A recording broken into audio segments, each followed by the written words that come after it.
Hello everyone, welcome to my channel. Class fifth का 6th chapter चिट्ठी का सफ़र। अपनी 10-12 साल की ज़िंदगी में तुमने कुछ पत्र तो लिखे ही होंगे। वे पत्र अपने सही पते और समय पर किस तरह पहुँचे होंगे, यह बहुत सी बातों पर निर्भर करता है। जैसे कि चिट्ठी किस स्थान से किस स्थान पर भेजी जा रही है, संदेश पहुँचाने की कितनी जल्दी है, तुमने पूरा और ठीक पता लिखा है कि नहीं, तुमने उस पर डाक टिकट लगाया है कि नहीं, आदि। अब प्रश्न यह उठते हैं कि आखिर चिट्ठी पर डाक टिकट लगाया ही क्यों हो जाए। पूरे और ठीक पते से क्या मतलब है। ज़रूरत पड़ने पर संदेश को जल्दी कैसे पहुंचाया जाए। स्थान बदलने से चिट्ठी को पहुंचने पर क्या असर पड़ता है। इनमें से कुछ सवालों के जवाब शायद तुम्हारे पास हों, खासकर तुम में से उनके पास तो डाक टिकटें इकट्ठा करने का शौक रखते हैं। ये देखिए, इस तरह से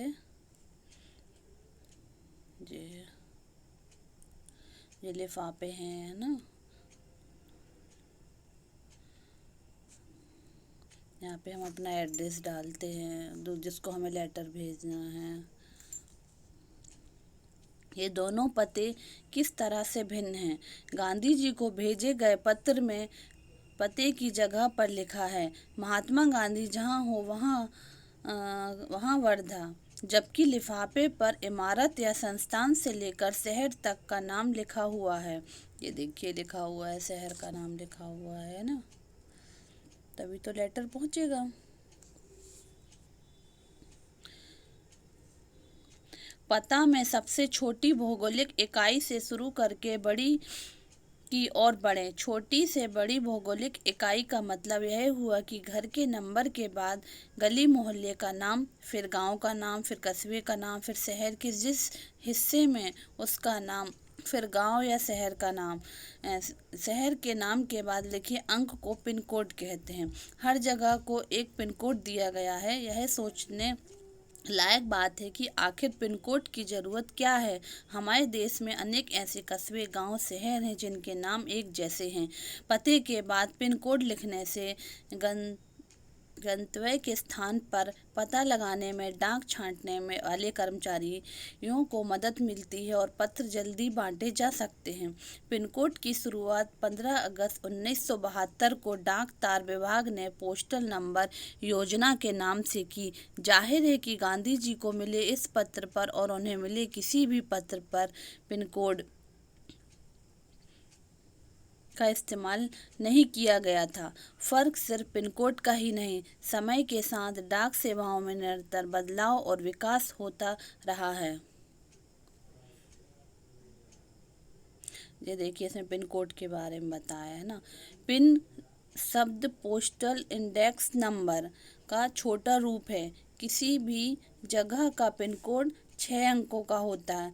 हर अंक का एक खास स्थानीय अर्थ है। मतलब पोस्टल इंडेक्स नंबर को शॉर्टकट में पिन कोड कहते हैं। पिन उदाहरण के लिए NCERT को भेजे गए लिफाफे पर लिखा अंक क्या है, 110016। इसमें पहले स्थान पर दिया गया अंक यह बताता है कि यह पिन कोड दिल्ली, हरियाणा, हिमाचल प्रदेश, पंजाब या जम्मू कश्मीर का है। अगले 2 अंक यानी 10 यह तय करते हैं कि यह दिल्ली यानी राष्ट्रीय राजधानी क्षेत्र के उपक्षेत्र दिल्ली का कोड है। अगले 3 अंक यानी 016 दिल्ली उपक्षेत्र के ऐसे डाकघर का कोड है जहां से डाक बांटी जाती है। अब तुम्हारा स्कूल जहां पर है उस इलाके का पिन कोड पता करो। अपने घर के इलाके का पिन कोड नंबर भी पता करो। पिन कोड की जानकारी डाकघर से प्राप्त की जा सकती है। डाकघरों में टेलीफोन डायरेक्टरी की तरह पिन कोड डायरेक्टरी भी मिलती है। तुम्हारे इलाके का पिन कोड तो तुम्हारे मोहल्ले में लगे लेटर बॉक्स पर ही लिखा होगा। प्रमुख जगह शहरों में पिन कोड नंबर तुम्हें कहाँ कहाँ मिल सकते हैं। वैसे हमें सबको पिन कोड नंबर तो याद रखना ही चाहिए। टिकट संग्रह का शौक काफ़ी लोकप्रिय है। धीरे धीरे इसमें टिकट संग्रह के अलावा डाक से जुड़ी और बहुत सी चीज़ें शामिल हो गई हैं। इसको डाक का विज्ञान कहना गलत नहीं होगा। क्या तुम जानते हो कि इस विज्ञान को क्या नाम दिया गया है? पता करो और यहाँ पर लिखो। बहुत पुराने समय में कबूतरों के द्वारा संदेश भेजे जाते थे। पहले तो लेटर चलते ही नहीं थे, पत्र कुछ भी नहीं चलते थे। तो पहले क्या करते थे, कबूतर के द्वारा एक दूसरे को संदेश पहुंचाया जाता था। जब संदेशवाहक कबूतरों की बात हो रही है तो उन इंसानों की बात कैसे ना हो जो ऐसे समय से डाक पहुंचाने का काम करते रहे, जब संचार और परिवहन के साधन बेहद सीमित थे। बात हो रही है उन हर कारों की जो पैदल ही आम आदमी तक चिट्ठी पत्री पहुंचाने का काम करते रहे। राजा महाराजाओं के पास घुड़सवार हरकारें हुआ करते थे। हरकारों को न सिर्फ हर तरह की जगहों पर पहुंचना होता था बल्कि डाक की रक्षा भी करनी होती थी। डाकू लुटेरों या फिर जंगली जानवरों की चपेट में आने का डर हमेशा बना रहता था। पहले ऐसे गाड़ियां तो चलती नहीं थी, सब लोग घोड़े से जाते थे या पैदल जाते थे, तो बीच में डाकू भी मिलते थे, जंगल भी पड़ता था, जंगल में खतरनाक जानवर भी रहते थे, उनसे बचकर वो जाते थे, अपना संदेश पहुंचाते थे एक दूसरे को। आज भी भारतीय डाक सेवा दुर्गम व पहाड़ी इलाकों तक डाक पहुंचाने के लिए हरकारों पर निर्भर करती है। जम्मू कश्मीर के लद्दाख खंड में पदम जस्टकार जैसी कई जगह है जहां हरकारें डाक पहुंचाते हैं। आजकल तो संदेश भेजने के नए नए और तेज साधन आसानी से उपलब्ध हो गए हैं। डाक बांटने में हवाई जहाज, पानी के जहाज, न जाने कौन कौन से साधन इस्तेमाल किए जा रहे हैं। डाक विभाग भी पत्र, मनी आर्डर के साथ साथ ईमेल, बधाई कार्ड आदि लोगों तक पहुंचा रहा है। कबूतरों की उड़ान से लेकर हवाई डाक सेवाओं तक का सफर दिलचस्प करने वाला है। यह सोचकर आश्चर्य होता है कि कबूतर जैसा पक्षी संदेशवाहक भी हो सकता है। कभी आप लोगों ने सोचा है कि कबूतर कैसे संदेश पहुंचाता था? तो कबूतर की कई प्रजातियां होती हैं और ये सभी संदेश लाने ले जाने का काम नहीं कर सकती। कई सभी प्रकार के कबूतर हैं, लेकिन उनकी कुछ जातियां होती हैं जो संदेश पहुंचाने का काम करती थी। गरहवाज या हुमर वह प्रजाति है जिसे प्रशिक्षित करके डाक संदेश भेजने के काम में लाया जाता था।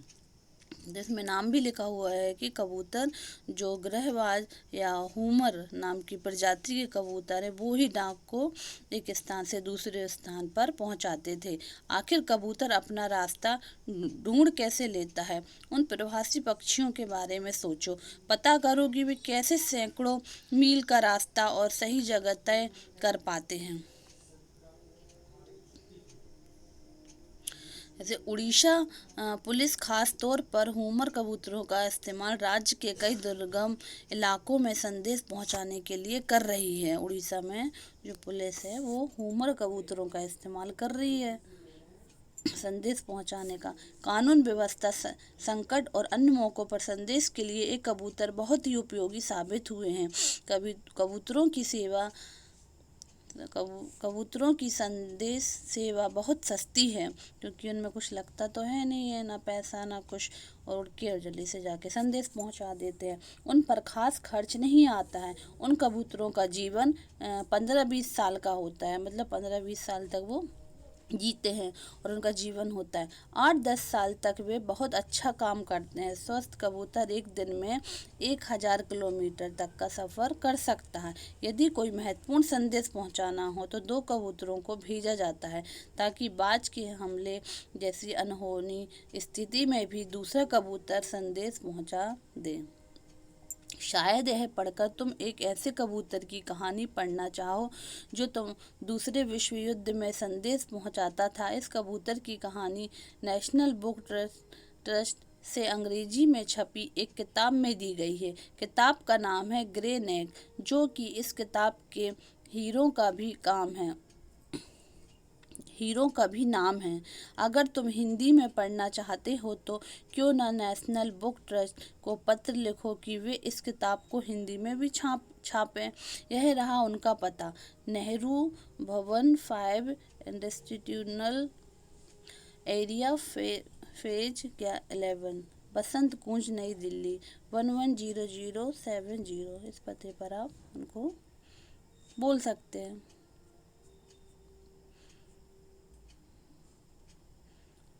वीडियो अच्छा लगा तो लाइक करिएगा। Thank you.